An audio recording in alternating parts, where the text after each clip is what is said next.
nanti tak ceraikan, begitu masa iddahnya selesai kamu nikahi. Monggo silakan. Logis nggak ini? Nggak logis Pak. Cuma itu nyata pernah terjadi di masa Rasulullah Muhammad SAW. Kenapa? Ikatan hati sudah nyatu itu. Padahal bukan keluarga, ya, nggak ada hubungan kerabat, ya, baru tahu juga saat itu, ya, masya Allah. Dan ini piawainya Nabi ketika kemudian memberikan satu solusi. Apa antum pikir itu mudah ketika kemudian sahabat muhajirin datang ke negeri yang belum dikenal, nggak tahu mau ngapain? Pikir tinggalnya di mana, mau ngerjain apaan? Belum lagi kemudian itu kalau nggak piawai benar, kalau bukan seorang nabi mesti kesenjangan sosial bakal muncul itu, ya kan? Cuma ternyata itu semua selesai dengan masya Allah, ya, ini bagian daripada nubuatnya. Kepiawaian Nabi SAW untuk menyelesaikan setiap masalah, dan ini bukan masalah kecil ketika kemudian hadirnya orang-orang muhajirin di tengah komunitas orang Ansor. Dan ini yang kemudian menjadikan orang Ansor itu betul-betul mulia di sisi Allah Subhanahu wa Ta'ala. Keridhaan mereka, keikhlasan mereka untuk kemudian lebih mendahulukan kepentingan sahabat muhajirin. Dan dalam surat apa itu kan Allah menyebutkan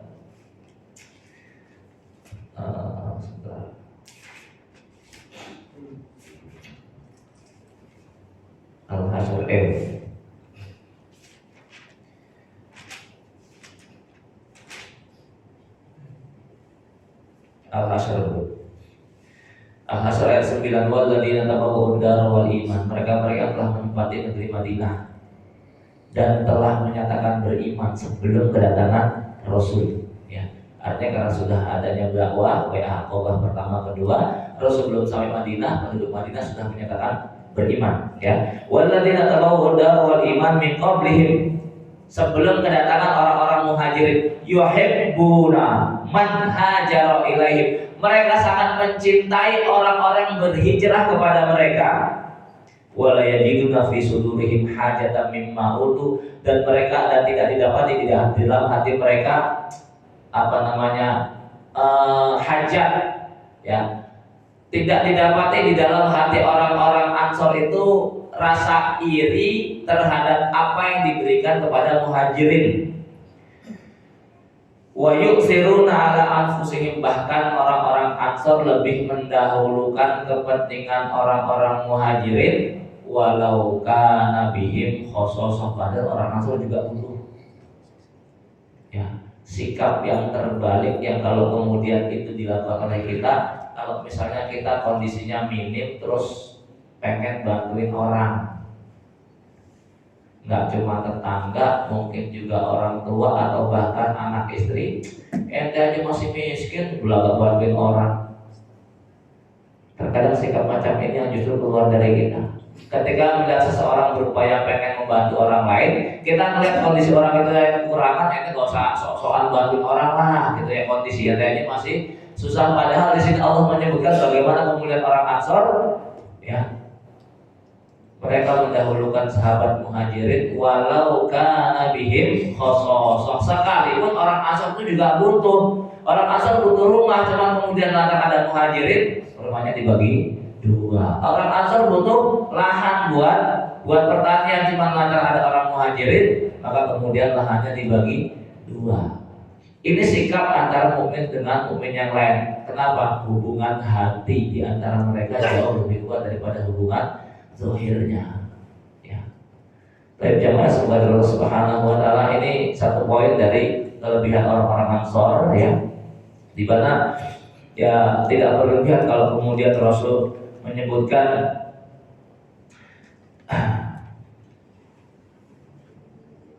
tanda iman, ya. Di antara tanda iman adalah mencintai orang-orang Ansor, dan di antara tanda-tanda kemunafikan adalah dengan membenci orang-orang Ansor. Maka jamaah semoga Allah Subhanahu wa Ta'ala, kita tidak akan pernah bisa mengetahui tentang haibatul Islam, ya, kehebatan Islam, kegemilangan Islam, kecuali kita juga mengetahui orang-orang yang mengusung Islam itu sendiri. di mana dalam hal ini sebagai poros utamanya adalah para sahabat, baik dari golongan Muhajirin dan golongan Ansar. Itu pula yang kemudian menjadikan kenapa orang-orang Syiah, ya orang-orang Syiah ya, itu kemudian mengklaim bahwasanya semua para sahabat itu kafir kecuali beberapa orang, ya Salman dan beberapa orang yang lain. Kenapa? Karena mereka tahu bahwasanya para sahabat ini porosnya Islam. Kalau kemudian manusia sudah tidak mempercayai keamanahan para sahabat, terus kita mau dapat Islam dari mana coba? Ya, padahal yang meriwayatkan semua hadis itu para sahabat. Quran sampai ke kita juga melalui jalur para sahabat. Kalau kemudian kaum muslimin terbawa propaganda orang-orang Syiah bahwasanya para sahabat kafir semuanya, nggak kepakai Quran jadinya, Pak. Kan begitu.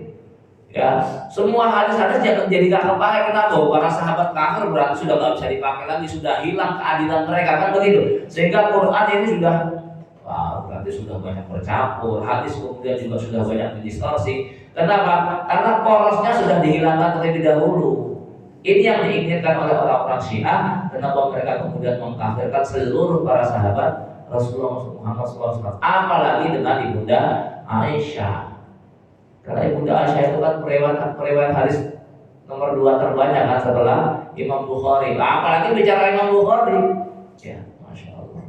Kenapa? Asumsinya Imam Bukhari cuma 3 tahun ketemu sama Rasul. Logis nggak 3 tahun ketemu Nabi kok meriwayatkan hadis jauh lebih banyak daripada sahabat yang bertemu Nabi dari kecil. Coba hadis riwayat Umar, hadis riwayat Ali, Abu Bakar, itu kan nggak ada, sedikit banget kan. Padahal Abu Bakar temani Nabi dari awal-awal. Lah Abu Hurairah itu hanya 3 tahun ketemu Nabi, tapi riwayat hadisnya kok logis nggak? Nah, ini yang kemudian dipakai oleh orang-orang Syiah untuk menolak hadis-hadis riwayat Abu Hurairah. Jamaah semoga Allah Subhanahu wa taala ya. Demikian ya. Sudah waktu syuruk ya. Mudah-mudahan Allah mudahkan seluruh urusan kita, dan mudah-mudahan Allah Subhanahu wa taala senantiasa membukakan hati kita untuk menerima setiap ya selisih beda di antara kita ya. Selama perbedaan itu hanya berkutat masalah sesuatu yang cabang-cabang daripada cabang-cabang Islam. Selama perbedaan itu tidak menjadikan kita berpecah belah, maka kita berharap Allah Subhanahu wa taala tetap menyatukan hati kita. Aku qouli hadza subhanakallahumma wa bihamdika asyhadu an la ilaha illa anta astaghfiruka wa atubu ilaik. Wa sallallahu ala nabiyyina Muhammad. Assalamualaikum warahmatullahi wabarakatuh. Waalaikumsalam.